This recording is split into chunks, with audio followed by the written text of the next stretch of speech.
Mga kababayan nating seniors, kung kayo ay 60 o 65 pataas na ang edad, pakinggan ninyo ito ng mabuti dahil ang balitang ito ay para sa inyo at hindi ko gusto na mapag-iwanan kayo. Maraming beses na may mga benepisyo ang gobyerno na hindi natatanggap ng mga tamang tao, hindi dahil hindi sila karapat-dapat kundi dahil hindi nila nalaman o kaya ay nalito sa proseso. Ngayon, dito tayo magkakausap ng tapat. Tulad ng magkaibigan, upo tayo sa mesa at pag-uusapan nating maayos ang tungkol sa 6 universal pension na inaprubahan na para sa April 2026 release. Narinig ninyo yon ng tama. Nalib, 5 buwan ang tulong mula sa gobyerno at ang sinasabi ng mga opisyal ay lahat ng karapat-dapat na senior citizen sa Pilipinas ay may karapatang makatanggap nito. Pero narito ang problema. Hindi lahat ay otomatikong makatatanggap. May mga hakbang na kailangan ninyong gawin. May mga bagay na kailangan ninyong malaman bago mag-April para hindi kayo mapalampas ng 1 sentimo. Kaya huwag ninyong iskip ang video na ito. Umupo kayo ng komportable at simulan na nating pag-aralan ito ng sabay-sabay. Una sa lahat, pag-usapan natin kung ano talaga ang tinatawag na universal pension. Sa matagal na panahon, ang mga pensyon sa Pilipinas ay nahahati sa 2 grupo. Ang una ay ang mga miyembro ng ACE Security System na karaniwang mga manggagawa sa pribadong sektor, mga negosyante at mga overseas Filipino workers. Ang pangalawa naman ay ang mga miyembro ng CHIS Government Service Insurance System na ang karaniwang miyembro ay mga empleyado ng gobyerno. Ang problema dati maraming mga senior ang nahuhulog sa pagitan. Mga hindi nakaabot ng sapat na kontribusyon. Mga hindi nakapag-asikaso ng kanilang record o mga nagtrabaho sa impormal na sektor tulad ng mga magsasaka, mangingisda at mga naglalako na walang direktang access sa alinman sa TEF-OBSIS. Dito pumapasok ang universal pension. Ang layunin nito ay simple. Walang senior citizen sa Pilipinas ang dapat na mabuhay na walang anumang financial support mula sa gobyerno. Ang 6,500 na halaga na ito ay hindi replacement ng inyong ACE-OBSIS pension. Ito ay isang supplemental benefit, dagdag na tulong na partikular na dinisenyo para maabot ang mga hindi pa saklaw ng iba pang programa at para sa maraming Pilipinong senior, lalo na sa mga lalawigan ang 6,500 bawat buwan ay napakalaking bagay. Iyan ay halos 2,000 na dagdag sa 1 linggo para sa pagkain, gamot at pangunahing pangangailangan. Ngayon, usapan natin ang pinakaimportanteng tanong. Ikaw ba ay karapat-dapat? At nais kong maging malinaw dito dahil maraming maling impormasyon ang nagkalat sa social media. Ang pangunahing kondisyon para makatanggap ng universal pension ay dapat kang Filipino citizen. Dapat ay nakatira ka sa Pilipinas at dapat ay 6 taong gulang o pataas na. Ngunit narito ang mahalagang detalye na hindi lahat ay nalalaman.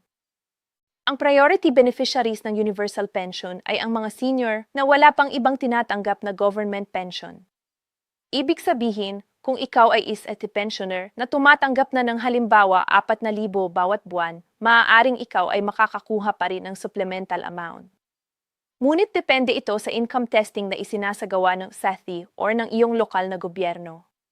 Para sa mga senior na walang kahit anong pensyon, walang SSA, walang CHIS, walang iba pang social protection, sila ang unang linya ng tatanggap ng buong 6,500.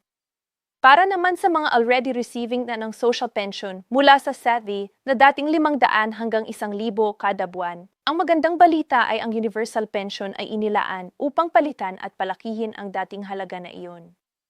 Kaya kung kayo ay kasalukuyang beneficiary ng SATI social pension, maaaring mag-upgrade ang inyong benepisyo sa mas malaking halaga sa ilalim ng bagong programa. Ang isa pang grupo na kailangang magbigay pansin ay ang mga senior na nag-contribute sa SES ngunit hindi nakaabot ng minimum na kontribusyon para sa isang regular na pensyon. Sila rin ay maaaring maging karapat-dapat sa universal pension bilang dagdag na tulong. Kayo ang pinakamahalagang bahagi, paano ninyo matatanggap ang pera? At ito ang parte na nais kong ulitin ang 2 beses dahil napakahalaga nito.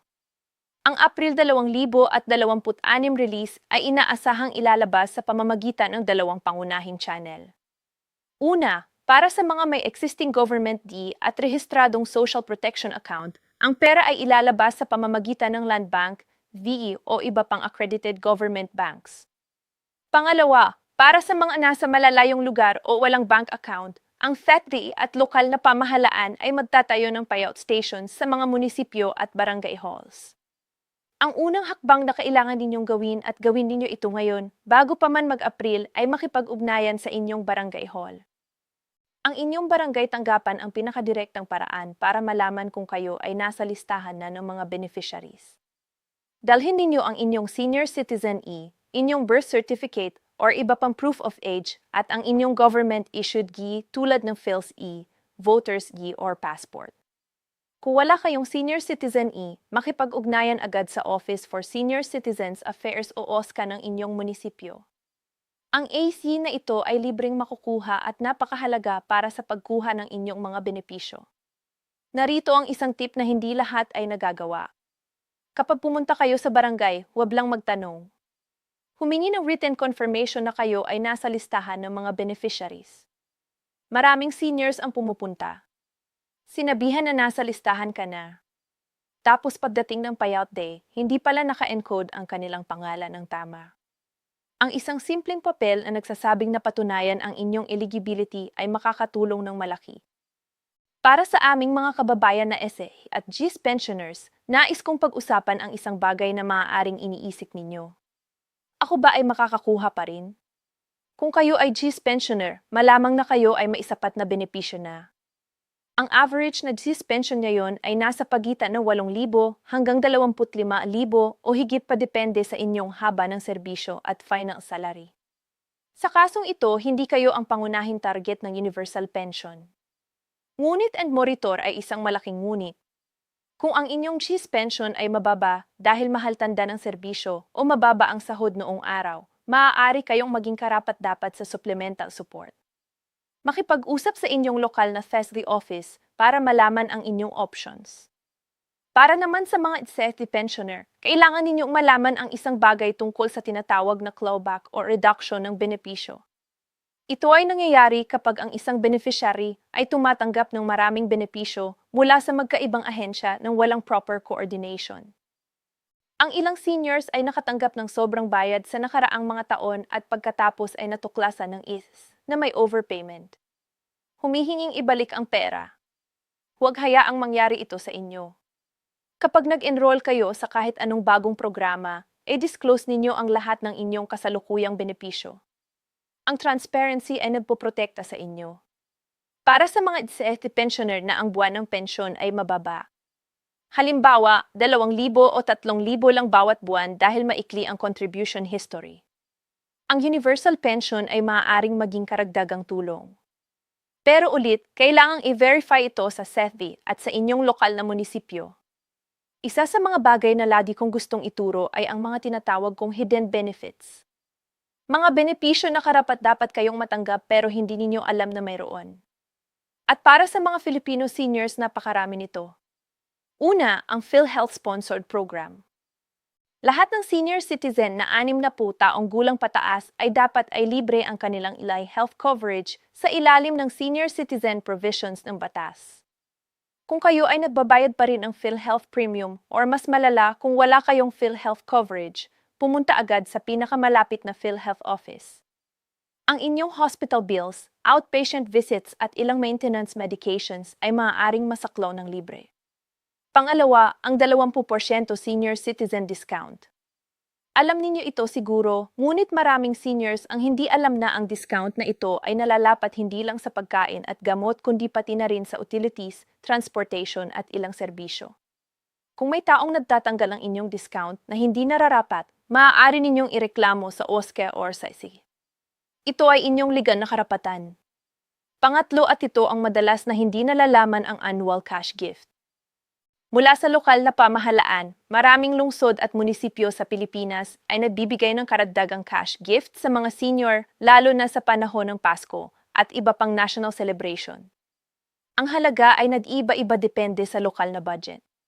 Ngunit maaari itong umabot sa 1,000 hanggang 5,000 sa ilang lugar. Huwag mahiyang magtanong sa inyong barangay. Ngayon, tanong ng maraming seniors. Ang 6,500 universal pension ba ay may buwis? Ang simpleng sagot ay hindi.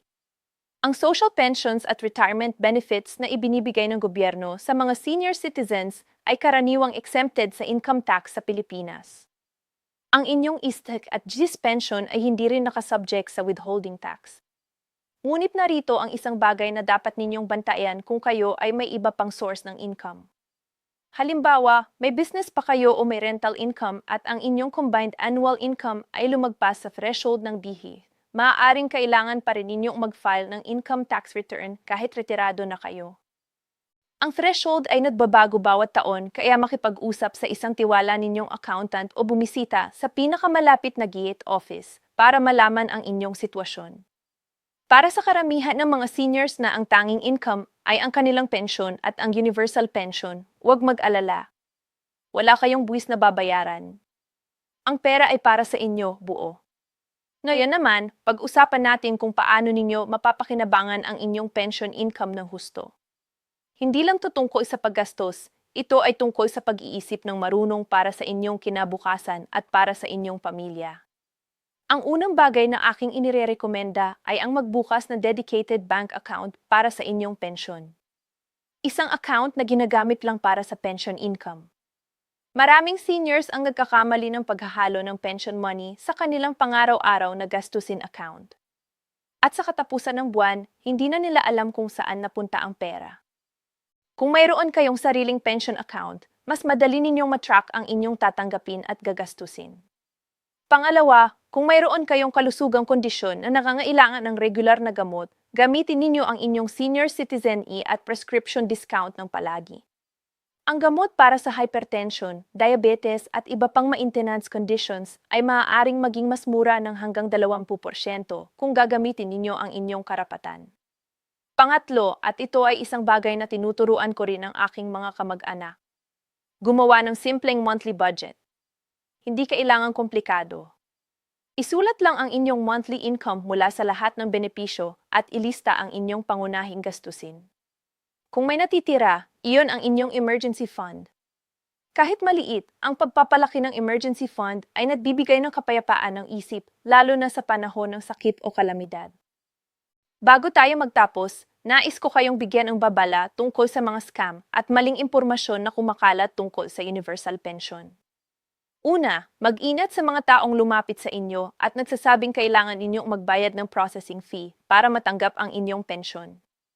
Ang universal pension tulad ng lahat ng government social benefits ay libre, walang bayad. Kung may lumapit sa inyo na humihiling ng pera para mapabilis ang inyong application, yan ay scam. Iulat ninyo ito sa inyong barangay captain o sa pinakamalapit na police station. Pangalawa, mag-ingat sa mga fake Facebook pages at YouTube channels na nagpapanggap na opisyal na pahayagan ng ISIS or GIS. Ang mga tunay na opisyal na updates ay makikita lamang sa opisyal na website ng ISIS na GovDD, Boris, Gov.gv at ng GIS na BVD, Gov.v. Ang FATD naman ay may opisyal na website na GovDD, Gov.v. Huwag maniwala sa mga exclusive leaks o inside information na ipinapamahagi sa social media. Maraming sa mga ito ay maling impormasyon o pang-akit ng mga scammer. Mga kababayan nating minamahal, nais kong tapusin ang video na ito sa isang simpleng mensahe mula sa puso. Kayo ay nagtatrabaho ng matagal. Nagsakripisyo kayo para sa inyong pamilya. Nagtayo kayo ng bansa na ito sa inyong mga balikat. At ngayon sa inyong mga taon ng pahinga. Karapat-dapat kayong matanggap ang tulong na kailangan ninyo at ang tulong na parehong ibinibigay ng gobyerno at ng batas. Ang 6,500 universal pension ay hindi awa. Ito ay inyong karapatan. Ngunit huwag kayong mag-aabang na may darating na magsasabi sa inyo na handa na ang pera. Gawin na ninyo ang inyong bahagi ngayon. Pumunta sa inyong barangay. I-verify ang inyong eligibility. Dalhin ang inyong mga dokumento. Humingi ng written confirmation. At kung may katanungan kayo o may natuklasan kayong problema sa inyong application, huwag kayong mahiyang magtanong sa SETI, SETSET or sa GIS. Ang mga opisina na ito ay para sa inyo. Kung ang video na ito ay nakatulong sa inyo, pakiusap na i-share ninyo ito sa inyong mga kaibigan at kamag-anak na senior. Mayroon siguro na hindi pa nakakaalam ng mga benepisyong ito at ang isang share lang ay maaaring magbago ng buhay ng isang matandang magulang, isang lolo o lola o isang kaibigan na naghahanap ng tulong. Hindi tayo nagpapalaki ng kanilang pag-aalala. Nagbibigay tayo ng tumpak na impormasyon para maprotektahan nila ang kanilang sarili at ang kanilang pamilya. Mahalin natin ang ating mga seniors. At mga seniors, maninonya, mahalin po niyo ang inyong sariling sapat upang kunin ang lahat ng benepisyong para sa inyo hanggang sa susunod. Ingat palagi at maraming salamat sa inyong panonood.